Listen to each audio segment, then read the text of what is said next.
오늘 함께 바른 관계라는 말씀의 제목을 가지고 나누고자 합니다. 성경을 읽다 보면 하나님이라는 단어가 단 한 번도 등장하지 않는 성경이 있습니다. 그 성경이 바로 에스더입니다. 그런데 이 에스더를 읽다 보면 하나님은 자신을 성경 속에서 하나님이라고 드러내지는 않고 있지만 사람들을 통해서 다양한 관계들 속에서 그 상황 속에서 하나님의 역사를 보여주고 계십니다. 그 놀라운 하나님의 역사를 우리들은 오늘날 우리들의 삶에서도 보게 됩니다. 보이지 않아도 우리를 이끄시는 하나님, 보이지 않아도 우리를 도우시는 하나님의 모습을 말입니다. 에스더가 왕비가 되기까지의 상황과 그 안에서 삼촌 모르드게의 역할, 그리고 민족을 살리기 위해 죽으면 죽으리라라는 심정으로 왕에게 나아간 에스더의 모습, 이 모든 것들은 에스더와 모르드게와의 관계, 또 이 다양한 상황 속에서 하나님이 묵묵하게 역사하시고 이끌어 가십니다. 오늘 우리가 읽은 이 본문에도 하나님의 역사하심이 나타납니다. 오늘 우리가 읽은 이 본문에는 아직 에스더가 등장하고 있지는 않습니다. 하지만 에스더가 등장하는 배경 속에서 하나님이 어떻게 그 역사를 주관해 가고 계신지 보여주고 있습니다. 역사적으로 이 본문은 아하수에로 왕, 즉 크세르크세스라고 알려져 있는 인물이 등장합니다. 영화 300에서 웬 사람이 치렁치렁한 금색 시장을 하고 나는 관대하다라고 외쳤던 그 왕입니다. 조금은 과장되게 영화에서 묘사된 부분이 있지만 역사학자인 헤로도토스는 그의 책 역사에서 크세르크세스에 대해서 이렇게 기록합니다. 자신은 능렬한 바다에 채찍질을 300번이나 하고 달군 쇳덩이를 던졌으며 자신의 아들을 방역에서 빼려고 한 신하의 아들을 요참시켰으며 병사들을 강제로 동원해 바다 위에 다리를 놓은 폭군이었다. 에스더 1장에는 이 아하수에로 왕의 모습을 이렇게 표현합니다. 인도로부터 구스까지 127지방을 다스리는 왕이라. 즉위하고 왕이 앉은 지 3년에 그의 모든 지방관과 신하들을 위하여 잔치를 베푸니 바사와 메대의 장수와 각 지방관과 신하들을 위하여 잔치를 베풀었는데 바사와 메대의 장수와 각 지방의 귀족과 지방관들이 다 왕 앞에 앉았다. 당시 이 아하수에로 왕이 이렇게 잔치를 벌이고 있을 때는 애굽의 반란을 평정하고 돌아와서 자신의 아버지였던 그 수건이었던 그리스 정벌을 앞두고 각 지역의 귀족을 모아서 자신의 권위를 보여주고 자신을 따르라라고 그리스를 정벌하기 위한 병력과 병참과 군자금 등을 후원하라고 하는 자리라고 볼 수 있는 잔치를 열고 있었습니다. 당시 페르시아는 왕이 큰 권력을 가지고 있었던 것은 맞습니다. 하지만 각 지역들을 다스리는 이들이 있었고 그들이 그 지역 안에서 병권과 모든 권력을 가지고 있었습니다. 오늘날 미국의 주와 같은 개념 또는 과거 중국의 성과 같은 개념이라고 볼 수 있습니다.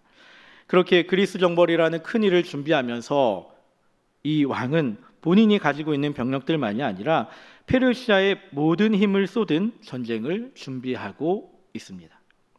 이런 상황에서 180일 거의 1년의 절반이라는 시간을 잔치를 벌이면서 그의 영화로운 나라의 부함과 위엄의 혁혁함을 나타내고 그 안에서 자신을 이끌어서 자신을 도와서 그리스 정벌을 나가자라고 독려하고 있습니다.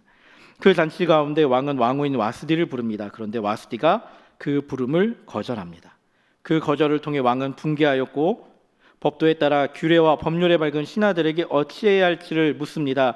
신하들은 이 일은 소문이 나서 왕의 권위가 떨어짐과 동시에 남성들의 권위가 떨어져 여성들이 남자들을 업신여길 것이다 라고 하며 다음과 같이 말합니다. 1장 19절입니다. 왕이 만일 좋게 여기실진데 와스디가 다시는 왕 앞에 오지 못하게 하는 조서를 내리되 바사와 메대의 법률에 기록하여 변개함이 없게 하고 그 왕후의 자리를 그보다 나은 사람에게 주소서. 왕은 신하의 말대로 왕후가 다시는 왕 앞에 나오지 못하게 하고 법률에 기록하여 변하지 않게 하였습니다. 그 이면에는 어찌 보면 그리스 정벌을 앞두고 남성들의 그 권위 또는 그 권력자들의 권위를 아직까지는 높여야 하는 시기였기 때문에 그렇게 결정했을 수도 있었습니다. 그런데 얼마의 시간이 흘러서 왕의 분노가 가라앉자 다시금 왕이 고민하게 됩니다. 내가 정말로 와스디를 패한 것이 잘한 일인가? 와스디가 그가 행한 일들에 대해서 그에게 내린 조서에 대해서 다시금 고민하게 됩니다. 쉬운 성경에서는 와스디에게 행한 처벌이 마음에 걸렸다라고 번역합니다. 왜일까요? 1장 11절에는 왕후의 용모가 보기에 좋았다라고 기록합니다.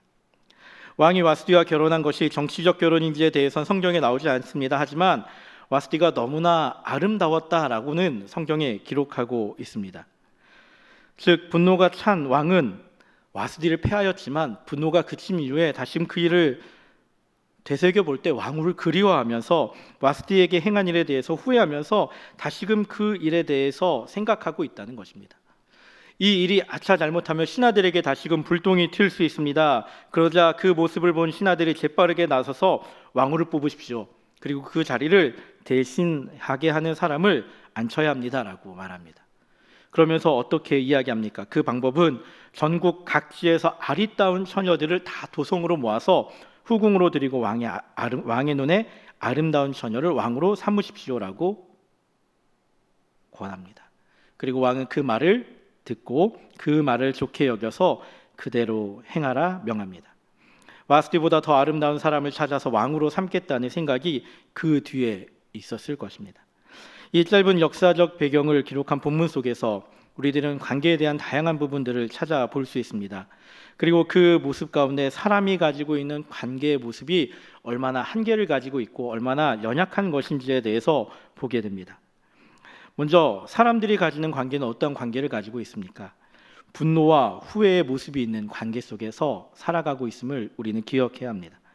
이 모습은 자신의 뜻대로 되지 않았음에 대해서 말하는 분노입니다. 자신의 생각대로 되지 않았음에 대한 모습입니다. 아하수에로 왕은 왕후인 와스디가 자신의 부름에 응하지 않았을 때 분노하였고 그를 어떻게든 해야겠다라는 생각을 합니다. 그리고 신하들에게 묻긴 했지만 다시는 왕비가 자신 앞에 나오지 못하게 합니다. 그리고 그 후에는 어떻게 합니까? 후회합니다. 내가 왜 그랬을까? 이렇게 하지 않았으면 어떠했을까라고 다시금 고민합니다. 우리들의 모습이 그러하지 않습니까? 우리들도 우리들의 모습 가운데 분노하다가도 후회하다가도 하는 모습을 반복하고 있지 않습니까? 내 마음대로 되지 않는 것을 보면 내 마음에 가장 먼저 치밀어 오는 것이 무엇입니까? 분노입니다. 왜 내 말대로 하지 않는 것이냐라고 화를 내곤 합니다. 그리고는 그 일에 대해서 시간이 지나면 자신의 분노를 누그러뜨리고 내가 왜 그랬을까라고 후회합니다. 그 생각 이후에 또 어떠한 일을 반복합니까? 비슷한 일이 생기거나 비슷한 환경이 되었을 때 우리는 다시금 분노하게 되고 또 시간이 지나서 후회하게 됩니다. 이것은 어찌 보면 사람이 가지고 있는 죄인의 모습이고 사람이 가지고 있는 관계의 모습 가운데 하나이며 사람이 가지고 있는 관계의 한계의 모습입니다. 두 번째로 사람들은 관계가 틀어졌을 때 대신할 것을 찾습니다. 아하수에로 같은 경우에 어떻게 했습니까? 분노로 왕후를 폐해한 이후에 아하수에로는 다시금 고민하고 있습니다. 왕후를 다시금 복권할 것인가? 내가 그때 잘못하진 않았을까? 그때 신하들이 왕에게 말합니다. 와스디를 대신할 왕후를 뽑읍시다. 그 말에 왕은 수긍합니다. 와스디를 대신할 것을, 와스디라는 인물을 대신할 인물을 찾고 있습니다. 사람들은 자신의 관계가 틀어졌을 때 대신할 것을 찾습니다. 문제에 대한 해결책을 찾기보다는 그 문제에 대해서 피하려고 합니다. 또는 그 문제에 대해 본질을 말하기 이전에 그 문제에 대해서 마음의 문을 닫아버리고 그것을 피하고자 하곤 합니다. 문제에 대해 이야기하기 전에 그 문제를 무마시키려고 합니다. 관계가 틀어졌을 때 그 관계의 틀어짐에 대해서 해결하려고 생각하기 이전에 대신할 것을 찾아갑니다. 그것이 사람이 가지고 있는 관계의 한계 가운데 하나입니다. 내가 가지고 있는 관계가 틀어졌습니다. 그러면 사람들은 그 사람을 멀리하고 또 다른 관계를 찾아가는 것입니다. 이러한 사람들의 모습 가운데 관계에 있어서 한계가 나타나는 것은 나만을 생각하고 있기 때문입니다. 사람들이 관계에 있어서 자신을 가장 우선에 두고 있기 때문에 이러한 일들이 생긴다는 것입니다. 신하들은 왕에게 이렇게 말합니다. 왕을 위하여 왕의 눈에 아리따운 처녀를 이라고 말이죠. 그런데 신하들이 이렇게 말하는 이유는 무엇입니까? 자신들이 살기 위함입니다. 앞서 이야기했듯이 아하수에로 왕은 자신이 왕 중의 왕이라고 생각했습니다. 헤로도토스가 남긴 그 기록대로 본다면은 왕은 자신이 행하는 길 가운데 방해가 되거나 자신의 뜻을 거스르는 일들에 대해서는 분명하게 단호하게 행하고 있는 것을 보게 됩니다.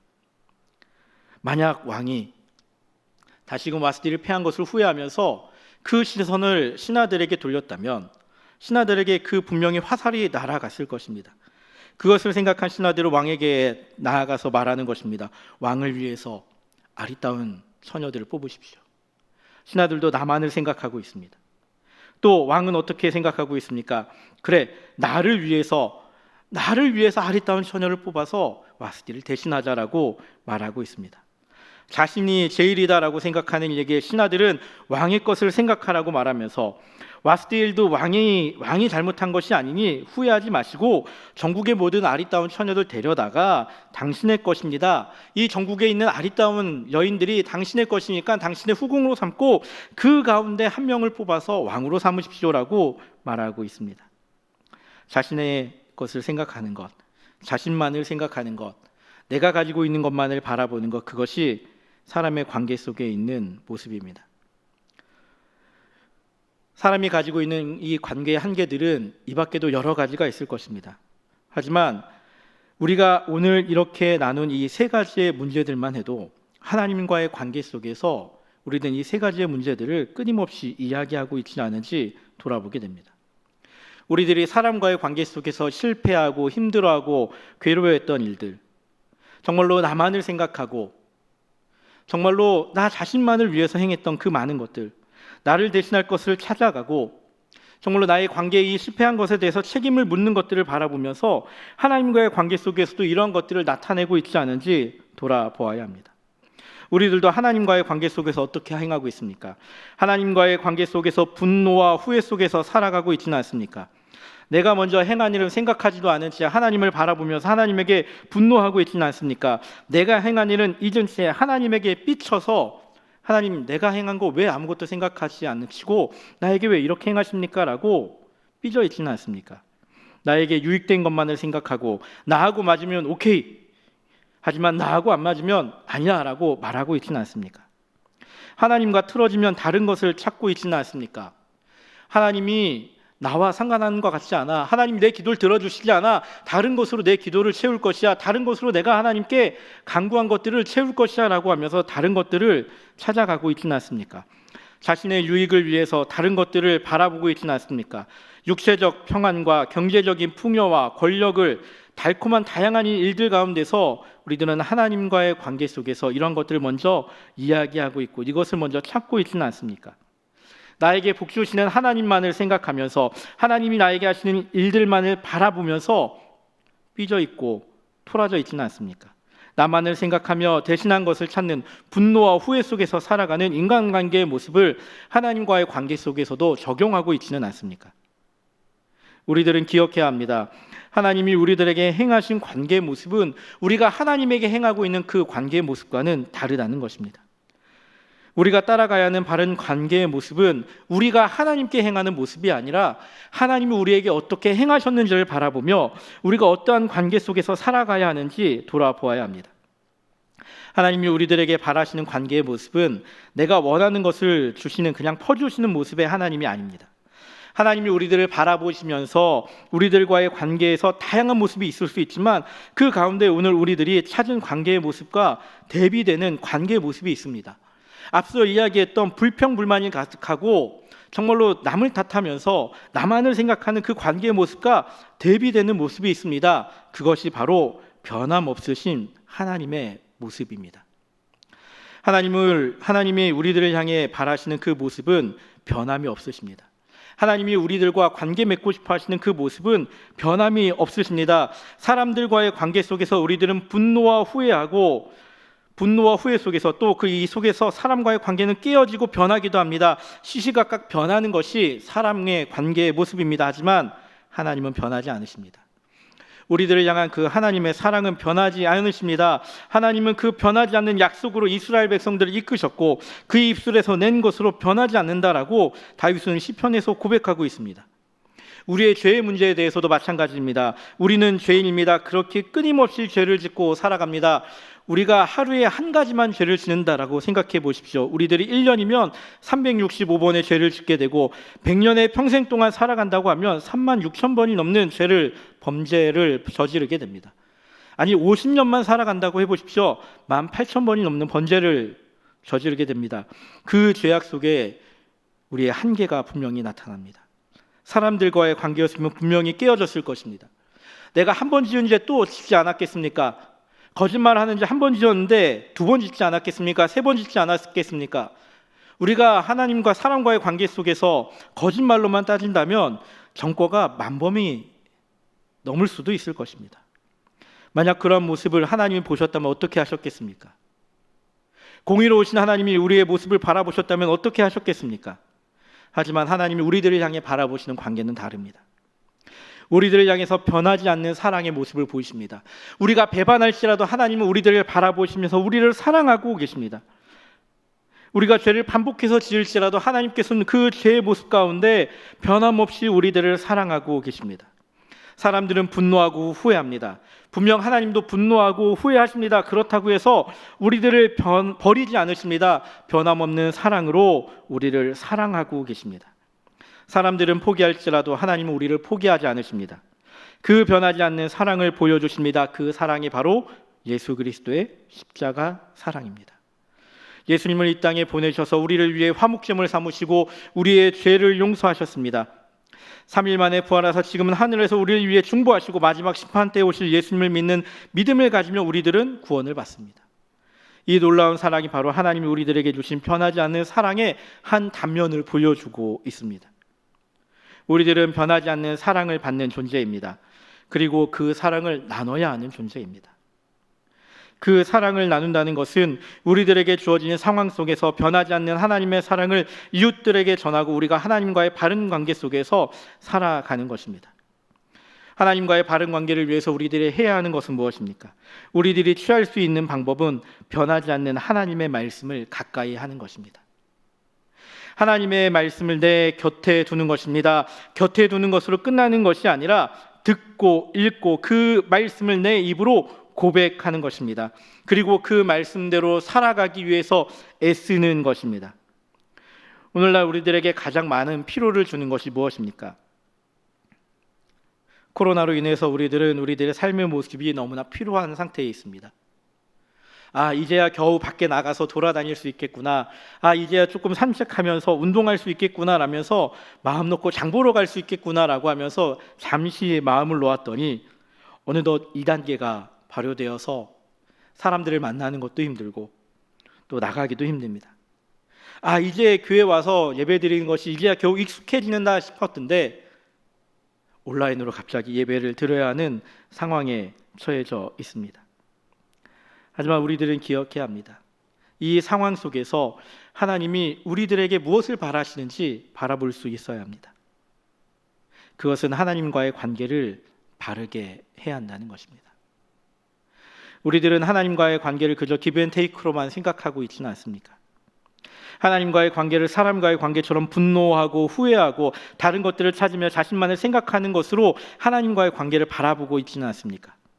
내가 바라는 것으로 하나님과의 관계를 정의하고 내가 생각하는 것으로 하나님과의 관계를 이해하고 있지는 않습니까? 내 입맛에 맞게 하나님을 잘못 생각하며 살아가고 있지는 않습니까? 우리들은 하나님과의 관계에 있어서 잘못된 관계를 가지고 있다면 다시금 바로 잡아야 합니다. 그 방법은 하나님의 그 말씀을 가까이 하는 것입니다. 하나님의 말씀을 곁에 두고 듣고 읽고 고백하고 삶으로 살아가는 것입니다. 우리들이 하나님과의 관계에 있어서 잘못된 관계를 가지고 있다면 다시금 바로 잡아야 하는데 그 바로 잡는 것이 하나님의 말씀을 가까이 하는 것입니다. 그리고 하나님의 말씀을 가까이 하는 것으로 끝나는 것이 아니라 하나님의 말씀을 나의 삶으로 나타내는 것까지 나아가야 합니다. 이제 이 말씀을 정리하고자 합니다. 하나님과의 바른 관계는 변하지 않는 하나님의 사랑 속에서 살아가는 것입니다. 하나님과의 바른 관계를 맺고 있다면 나를 중심으로 생각하는 것이 아니라 하나님이 무엇을 바라보시는지를 또 무엇을 원하시는지를 바라보아야 합니다. 그리고 그렇게 살아가야 합니다. 하나님의 말씀을 가까이 하십시오. 그러므로 하나님과의 바른 관계를 회복해야 합니다. 하나님의 말씀을 기억하고 순종하십시오. 하나님과의 바른 관계를 회복하는 걸음입니다. 하나님의 말씀을 삶으로 나타내므로 하나님과의 바른 관계를 나타내십시오. 그것이 우리들이 평생 동안 해야 하는 하나님과의 바른 관계를 살아가는 모습입니다. 하나님의 말씀을 가까이 함으로 하나님과의 바른 관계를 회복하고 이웃들과의 관계를 회복하는 믿음의 성도들이 되기를 예수님의 이름으로 축복합니다.